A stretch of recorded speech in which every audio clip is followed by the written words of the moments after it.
Question చదువుదాం. An aeroplane flies 4000 kilometers in 5 hours. How far does it travel in 3 hours? మనకి జనరల్గా తెలిసిన formula ఏంటి? Distance equal to speed into time.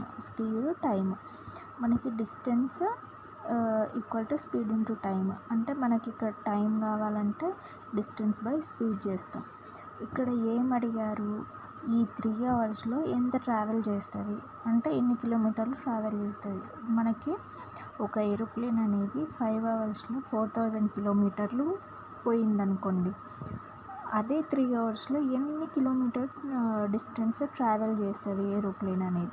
First మనకి ఏంటి 5 అవర్స్లో 4000 కిలోమీటర్లు పోయింది. అదే 1 అవర్కి అంటే 4000 by 5 1 8 అంటే మనకి 800 కిలోమీటర్లు ట్రావెల్ చేస్తుంది 1 అవర్లో. ఇప్పుడు 3 అవర్స్ కదా, 3 అవర్స్కి కనుక్కుంటే 3 into 800 కిలోమీటర్, 3 8 24 కిలోమీటర్. మన ఆన్సర్ వచ్చేసి 2400 కిలోమీటర్స్ అనేది ట్రావెల్ చేస్తుంది. అది ఎప్పుడు 3 అవర్స్లో.